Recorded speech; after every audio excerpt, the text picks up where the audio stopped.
A sower went out to sow seeds in the field. Some seeds fell on rocky ground, and they were scorched. Other seeds fell among thorns, and the thorns choked them. And some fell on good soil and produced grain. And Jesus taught them, saying, "If a man has 100 sheep, and one of them has gone astray, does he not leave the 99 in the mountains and go in search of the one that went astray? So it is not the will of my Father who is in heaven that one of these little ones should perish. The kingdom of heaven is like a merchant in search of fine."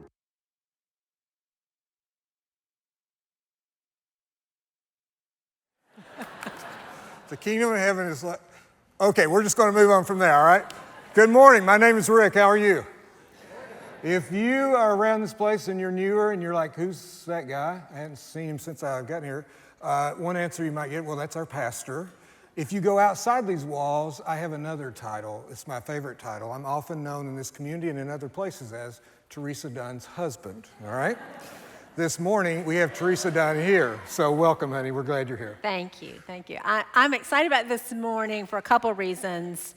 We're talking about marriage, which is a passion area for me in terms of work. But also, I hope that you'll walk out of here after hearing some of these stories feeling a heck of a lot better about your own marriages and a little more normal just about your own journey, because we are going to tell some stories about ourselves today. Yes. We're going to start by unpacking that her passion about marriage is related to her work. We'll just start with that since that's what you said. So did you catch that? Y'all didn't either. Okay, so. And that's my life. There you go. That's your life. So here's where we are right now. Just to give you a picture, if you take August and September, we're really talking about next steps. And we are laying a foundation in August for those next steps through our teaching. Our teaching pastor, Greg Pinkner, laid the foundation of the gospel and then scripture. And next week, the glory of God, which is, you'll hear that in the message we're sharing. And then as we get into September, I'll kind of set us up for where we're going. And then our associate lead pastor, J.C. Neely, and our adult disciple-making pastor, R.D. McClinigan, along with one of our pastors, Stacy Tafau, who teach with R.D., we're going to kind of walk us forward in this new season that Blair talked about. And we felt like taking a passage out of Matthew that was about marriage and divorce that we said we'll talk about that later. And we felt like talking about relationships and maturity, that this would be a great time to lay a foundation for what relationships and maturity look like. So, yes, this is about marriage. Yes, we will address the passage on divorce. And yes, if you're not married, previously married, single, wherever you may be, Teresa, this is really about the whole story of how that relates. Teresa, in her profession, she and the team that she works with at Restoration Counseling Associates provides significant and meaningful psychological, relational, emotional, professional care for our community. And then you also have what's called Restoration Institute. And through Restoration Institute, we teach workshops, retreats, seminars on marriage. And so we're going to bring to you a part of that this morning with the intent, as Teresa said, for all of us to kind of come together and say, wait a second, there's a way to grow, whoever we are and wherever we are. So Teresa, you and I love to read. We love stories. It's something that we share together is an excitement about stories. And that's where we begin today. Yes, you're probably a more voracious reader. Rick listens Audible books at 1.5 speed. That makes me nervous. So a lot of what I do makes you nervous, but that's just one of the things. That's it.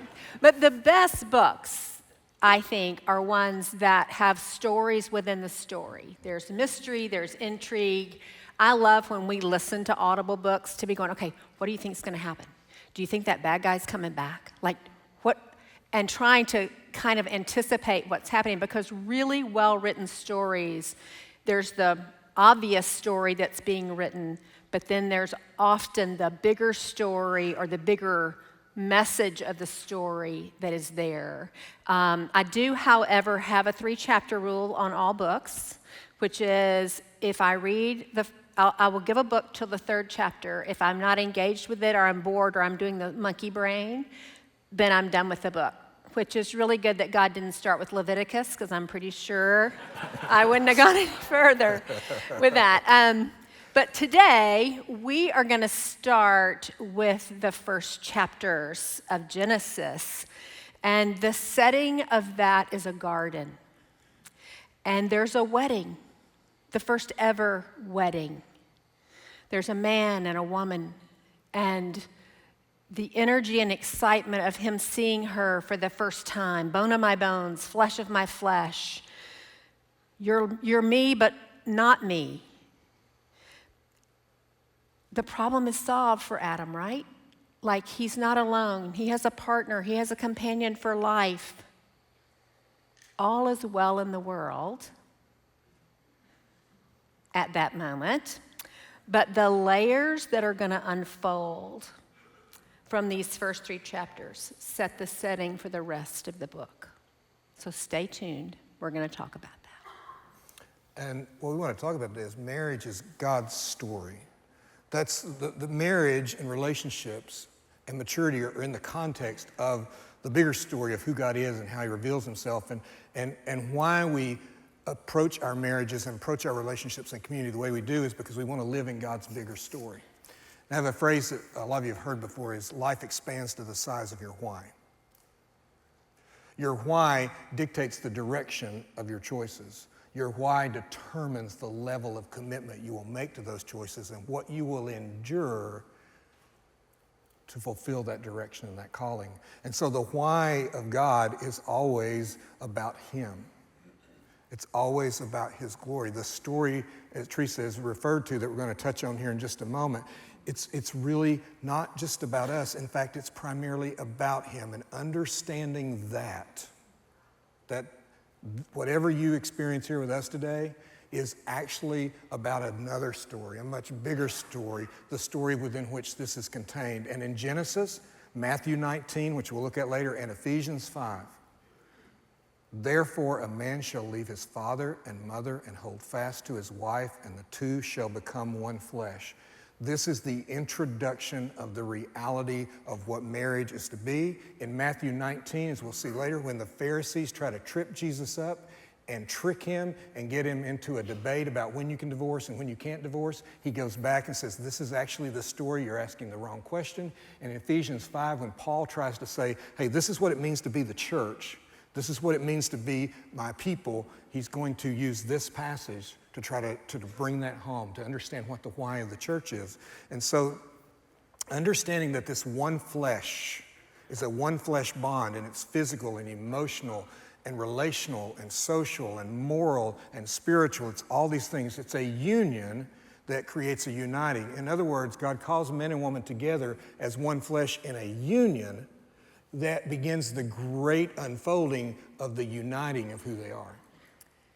I know that when we first married, and you know that this passage, the whole idea of that you will leave your father and mother and cling or cleave to one another. We've heard that makes sense, right? I'm going to leave my mom and dad's house. We're going to get married. We're going to set up our own household. The physical pieces of this don't seem that difficult, or they seem pretty obvious.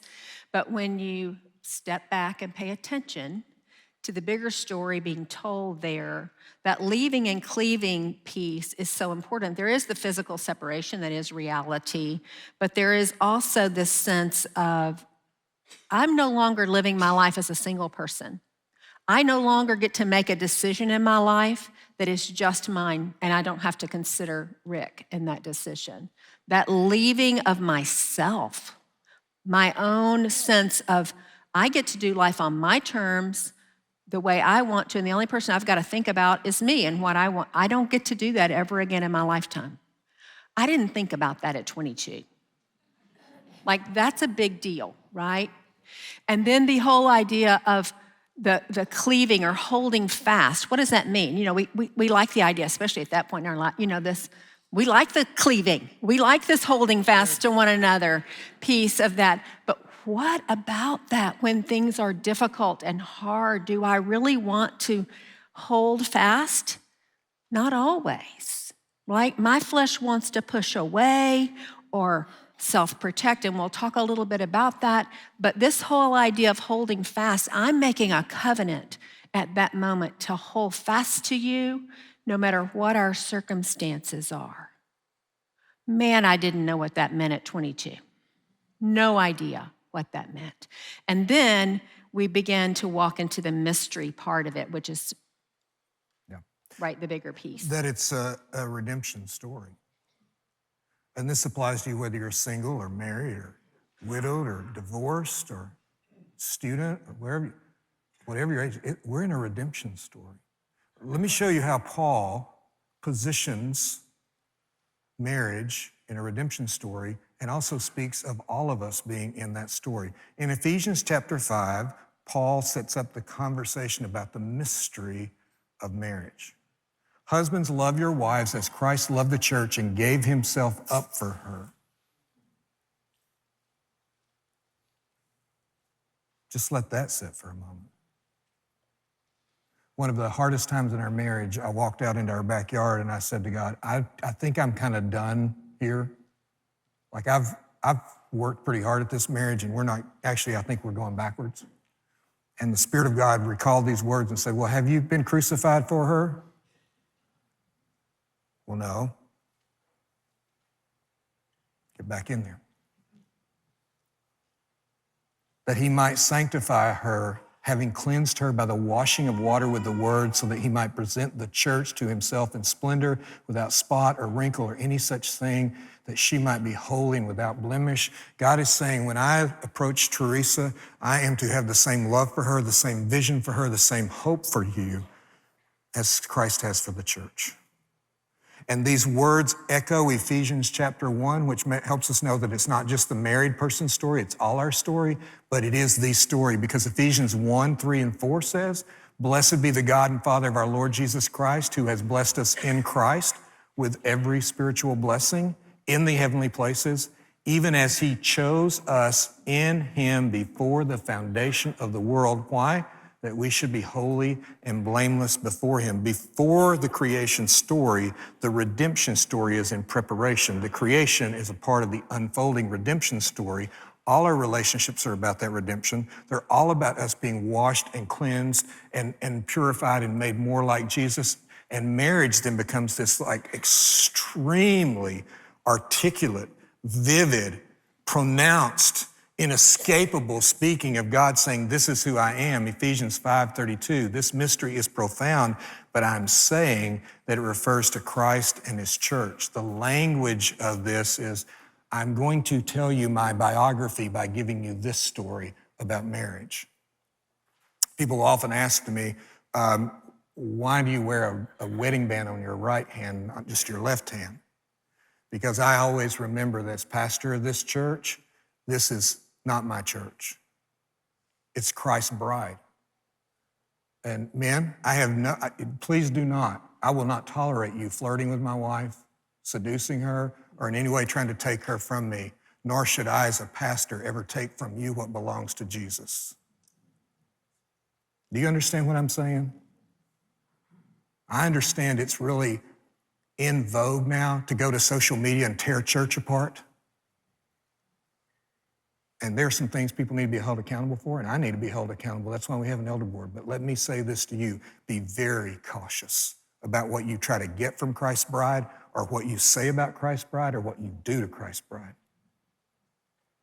That's how serious and significant marriage is. But honestly, truthfully, again, we didn't start out with, hey, let's go have a great redemption story. You know, it was a lot more about attraction, and it was a lot more about desire and hopes. And honestly, my why was in, I have found the woman. Like, when I actually remember the actual moment I met you. And she does not remember that, but that's okay, we'll get past that. But that's because her hunky big boyfriend was standing behind her at the time. But not now. Anyway, so Teresa, you are so vibrant, you're so full of life, you're celebrative, you bring so much energy to everything, you're direct, you're a truth sayer. You always, we met in a very, very conservative Christian environment, and Teresa made rigid religious people very nervous, which I think is sexy. But I know I never told you that. Anyway, so. No, and I'm not sure you should have said it here, but okay, here we go. So I was ready for the adventure. And I thought God has brought the adventure into my life, and that's Teresa Ritchie. You know, Rick and I met doing like high school ministry together. And he was a strong leader, but not that jerk kind of strong leader that, like those kind of guys, like, okay, you want to go, we'll go. But Rick had this strong humility about him in his leadership that was very attractive to me. He was hilariously funny. He was smart and witty. Great with kids. He had a love for Christ that was deep and real and authentic, and I loved that and was drawn to that in him. I really felt like I felt called to make a difference in the world and believe that Christ in me could. I had had a lot of opportunities for that, and I saw those same qualities in Rick and was drawn to that. I loved that he was creative and ready to take the next hill, and I was too, and I thought, we're gonna be an impact team. We're better together, and God is gonna use us, and we are gonna take the hill. What could go wrong with this? What could go wrong with this? It really, about 7 years in, you get to a place with infertility, 3 graduate degrees, kids, building careers. You start doing all of these things, and all of a sudden, that take the hill, see what's down the road 5 years from now, energetic guy has become a barrier to me of getting the dishes done, the kids fed and clothed, the house picked up and ready for the next day. And all of a sudden, those things are very unattractive to me because they leave me alone. And I grow increasingly angry and sad and frustrated. And my say it like it is, call it out, I don't think becomes such a gift to you anymore. Not so much. The adventure course had become an obstacle course. And I misinterpreted your pursuit of me as your rejection. What's the right word? Rejection is a harder word than that. Judgment. I perceived your pursuit of me as you were coming after me because I had failed, rather than, now I understand, you were coming after me because you wanted a relationship with me. But that very strong part of you that I was so drawn to, all of a sudden becomes actually one of the biggest problems that I have. And that flexible, creative, spontaneous guy I now see as irresponsible and a lack of partnership with me. And you can just begin to see. Yeah, and your passion and your intensity are wonderful. And then... Except when they're not. And they're not. When they were coming from a place of your hurt and anger, all of this is May the 8th, 1983, by the way. Yeah. Look what babies we were. Good heavens. I will tell you, except for the grace of God, we had 4 paths ahead of us. 1, just drift, which is not, we're not good at that. 2, emotional affair, 1 or both.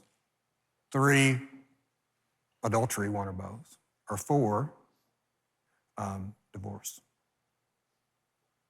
Because all that creative beauty and wonder is at work, Teresa, but so is the fall in us and our sin nature, and takes what is his story and starts to make it into our story, and then it starts to really implode on us.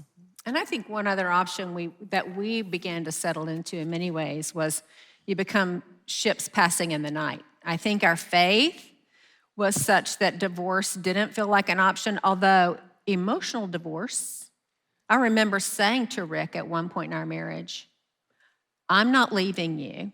You're a good dad. It will destroy our kids, but I'm emotionally divorcing you. I'm done. This hurts too much. This is too hard. I have begged you, pleaded, yelled, done all the things I know to do to ask you to show up and be present, and I'm just done with that. And somehow in my brain, I think I was just weighing my options and not really going back to the place I needed to go, which was to the Father in that. So there's this thing called the reality of the fall, and we were living large in it. Things were hard with us. I think we kind of went into corners. Like you're in your corner, I'm in your corner. We would come out to kind of bump into each other or try to work things out. We'd have moments, but I think it's fair to say in your corner and in my corner, we weren't really working with Jesus on what's going on inside of us. We were working with Jesus on what the other person wasn't doing. Well, I was talking to Jesus, but I was talking about what needed to happen in this one. You see what I'm saying? Like, because I was sure that if he would just do what he was supposed to do, none of these things would continue to take place, right? And that's an easy place to go. So, much like the fall, we're back now in Genesis. If you're following the story here, we're back in Genesis. The fall has happened, and we're now living out of that in our marriage, where we are beginning to hide from one another. We have both had our feelings. We felt vulnerable and unsafe with each other. It wasn't that we weren't trying, guys. We were trying. We didn't know what to do. And the efforts seemed like no matter how hard we worked, it didn't produce the fruit we wanted.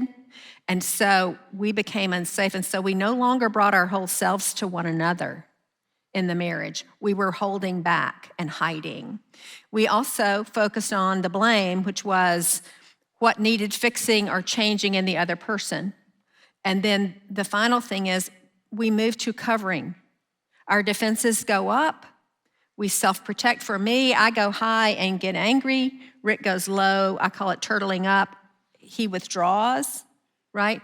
But in both cases, neither of us are moving toward. We're self-protecting. We're hiding from each other. We have moved from being partners to being opponents who we need to protect ourselves from. And you can imagine that's not a good setup. When we go back to, and this is the key, we have to go back to what was the plan? Somehow all our fruit is rotten, not because we're not working hard, not because we don't love Jesus, not because we're not praying, not because I'm not in the Word. We're running into brick walls with each other because we don't see the bigger story that God's telling here. We're living in these small stories of ourselves. And every marriage, and now, again, if you're single, the maturation process we're talking about is the same process. You're not doing it in a one-flesh relationship. It's the same thing. The most natural thing that we all do is try to become God of our sin. It won't work. It's a redemption story. We're supposed to be exposed for being a hot mess, needing Jesus. But we're supposed to find Jesus in that place. And so kind of the continuum we talked about is like you want to delight in one another, and go back to that picture where it's like, and so you try to work your way back to let's delight in one another. We love each other. We got married for a reason, and that's good and it's helpful. But over time, there's always that irritation that happens between couples and that frustration because now I can't get out.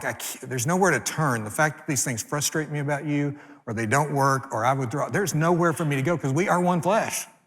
And so that frustration, if it's not dealt with, moves into resentment. And that resentment ultimately ends in contempt. And there are many people, some in this room, who are living in their marriage in contempt of the other person, but you just won't touch it because you don't know what to do with it. And the scriptures would say to me in that moment when I was like, just how can I keep myself safe with you? What do I need? This is men talking. What do I need to do to make this go away and be okay? Just tell me what to do. And she said, I just need you to be present. Nope, that won't work. Tell me what to do. No, you would say, what does that mean? I'm standing right here. I'm right here. Here. Yes. Yeah. So what does that mean? There's more to that story. So, but here's the thing. When I'm like that with Teresa and I am in resentment and contempt, Our marriage didn't cause that. It revealed what was already in me. That's the power of one flesh, is the revelation of what's actually already inside me. And then I can hide and I can blame and I can cover and I do all that. And none of that allows me to get into the redemptive work of God. And I focus on you as my opposition. And as a result, you just get stuck. And all marriages hit these places. If you have only been married a few months, put your seatbelt on, it's coming. We all hit these places in our marriages. And the truth is, it wasn't for lack of effort.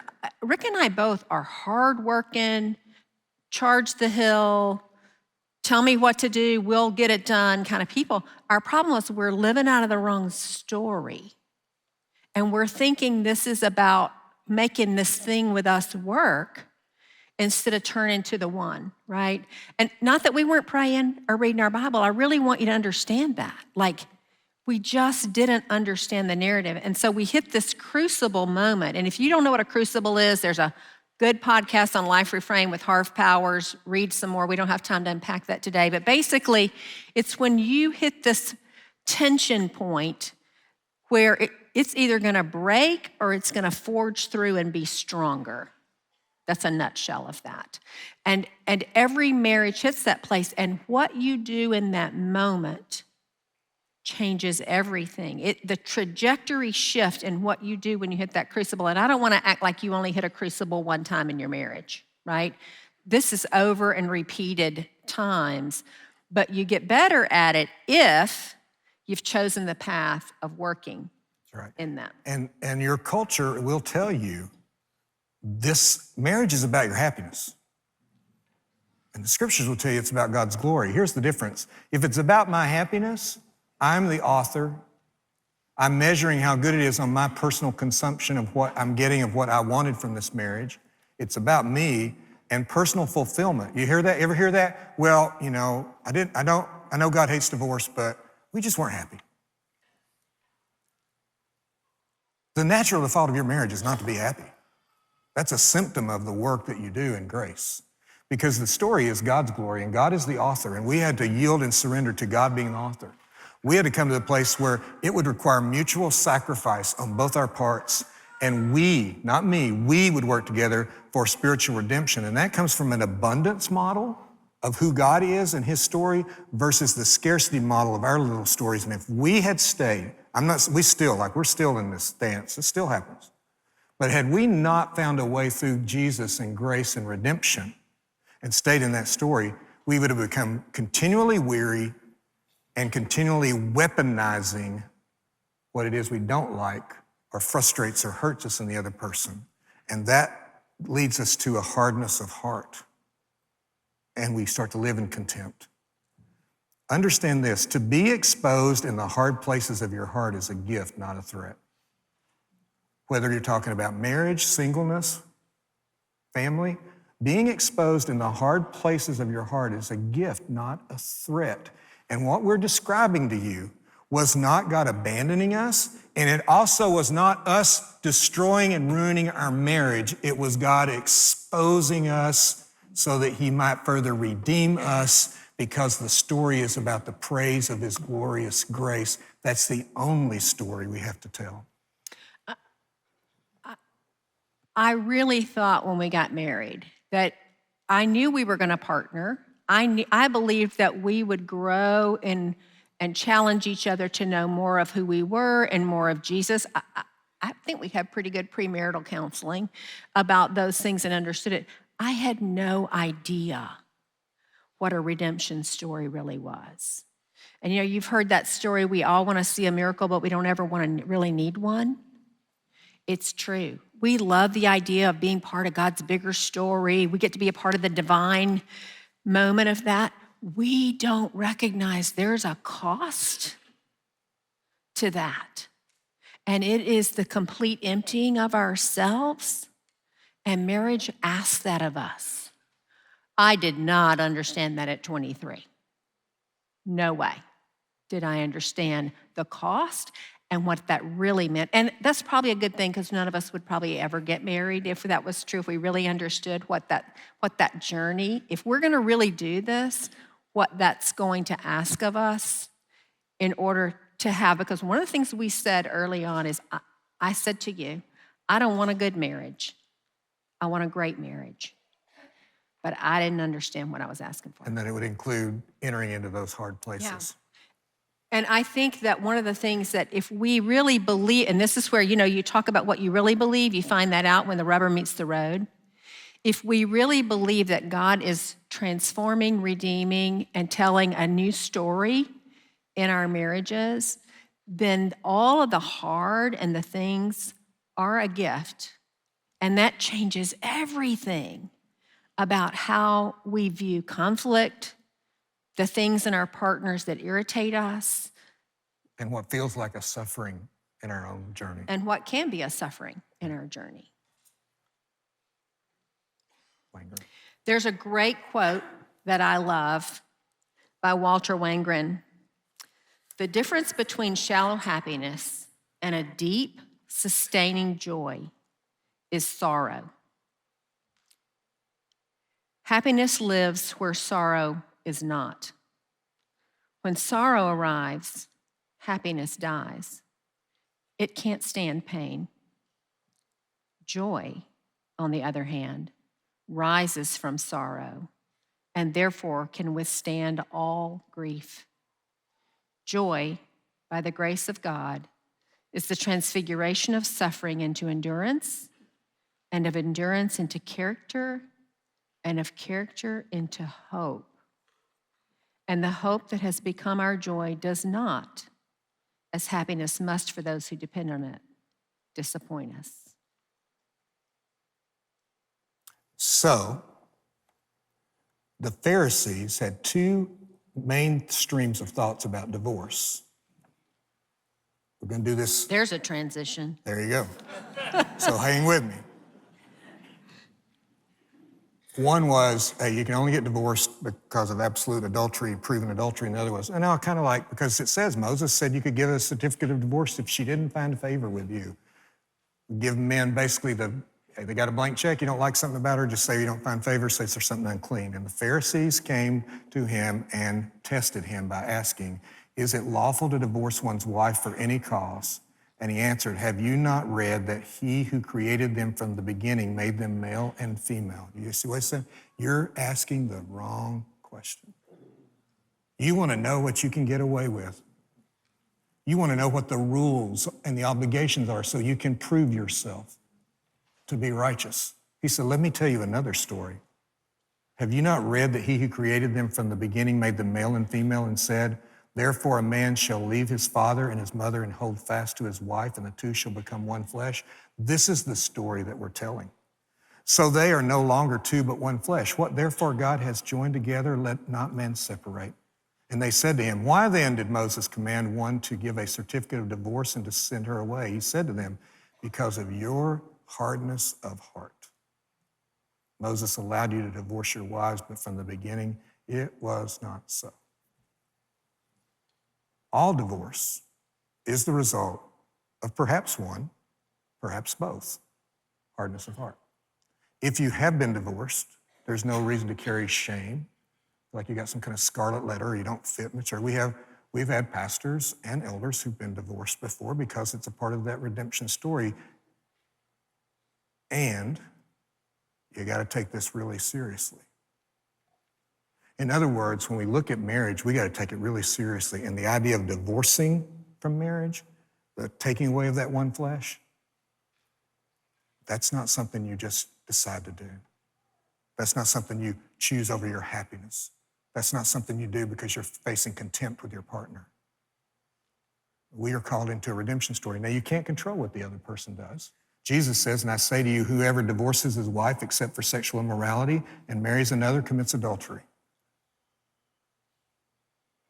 Now, if you read our paper, which you can find online, you will see that we believe that Jesus absolutely meant what he said. We also believe that there are other aspects of the breaking of one flesh, but there can be ways in which through gross immorality, adultery, gross abandonment, gross abuse, or gross neglect, that the one flesh bond can be so broken by one person who's unwilling and unrepentant and unwilling, or by both, that divorce becomes an option, not one that we champion or suggest or want you to do, but one we understand can happen.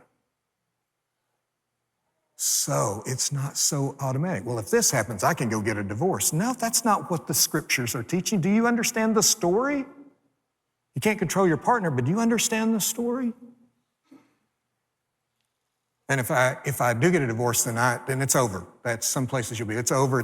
No, did you understand? It's a redemption story. It's about the heart. This is what Jesus was saying. He calls us to the place of a heart. And unfortunately, Teresa, marriage is a place where hearts often go to die.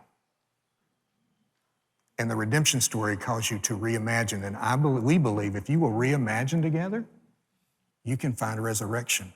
But it takes both of you. No, that's not true. It takes you, your spouse, and Jesus. Because that's the only reason we're sitting here today able to talk about this. One of the things that I think is so important when we talk about this, the two become one. Man, that's a journey. You're talking about emotions, our minds, our souls, our bodies. I don't know anybody who doesn't struggle over sex, who doesn't struggle over emotional vulnerability, who doesn't struggle over insecurities within themselves, who doesn't struggle at times in their relationships with Christ and in living Christ-like in relationship to one another. But that's the journey we're on, guys. That's the journey we're called to. And divorce comes when one or both of you decide you're not willing to do that work anymore and over long periods of time refuse that. And what that does, if you look at that word, it's a violent ripping apart of flesh. Like, it's not a small thing, and there's always collateral damage that occurs as a result of that because it was not intended to be. And so the sobering part, and when I have couples walk in my office and they're done, and nobody gets that better. I've been in a place of feeling done in my marriage. But it's always, the hope is not here. Mm-hmm. The hope is not, well, if he will, then I. The hope is in the one. And that's where it comes back to that Genesis. From the beginning, it was never about the man and the woman. It's about the one. And you can always find that story and live in it. And as a body, that's what we want to walk together in that story. We want to walk with you and with each other through that story. I want to close this before we just pray and sing. This is a picture of Teresa and I right before our 38th anniversary, wearing our Cubs gear. Thank you. We appreciate that. Here's what I wrote on Facebook. If you followed the whole trail behind this couple, you would travel 40 plus years. Along the way, you would find places to laugh at their "you can't make this stuff up" experiences. You would encounter dozens of unique adventures, big and small, that forever shaped how they relate to each other and the world. You would also discover twists and turns where you would wonder if they had lost their way, and you would conclude at some points they had. At times, it was simply because life can just be so brutal. At other times, the worst times, the pain was self-inflicted. So you would weep with them for hours, for days, on a few occasions for much, much longer. And you would wonder, are they going to make it? Just like they wondered. But you would also be comforted as they were. Because you know where this journey is taking them. More importantly, you would see the presence of the one leading them. You would learn, as they did, that he is the author of all the humorous moments, the adventures, the sorrowful seasons, and even the detours that seemed at the time agonizingly incongruent from what they expected from life, from each other, and even from him. And not just him. Yet there he was, at every turn, in every valley, and every dark passage. And oh, the people you would meet on the 40-year pathway. You would engage a community of sojourners, family and friends who dwell in their hearts as well beside their footsteps. Their tribe is breathtaking in its diversity, intensity, and creativity. So as you made your way along the 40-year pathway, at some point you would step back and ask, as the beautiful one in the picture asked on the morning this picture was taken, how did we get here? And if you saw the journey in its truest reality, you would, like them, have only one answer to give: grace. Unfathomable, unquenchable, indescribable grace. A grace that continually calls us into the fun, the scary, the adventure, the awful detour, and the unknown future for the sake of his glory. A journey designed for knowing and being known, for loving and being loved. Therefore, on the occasion of our 30th anniversary, I'll leave you with this thought. Our Father has been more committed, more present, more attentive, more intentional, more sacrificial, more powerful every step of the way than we could have foreseen or hoped on May 8, 1983. So please join us in giving him the glory he is due. Your weapon for marriage is surrender. It is the only hope, because he's the hope. I'm going to ask Emily to come up, and I'm just going to ask her to sing over you. You let these words fall wherever they need, and you let the Spirit speak to you however he wants to. He's speaking to me. I'm sure he's speaking to you.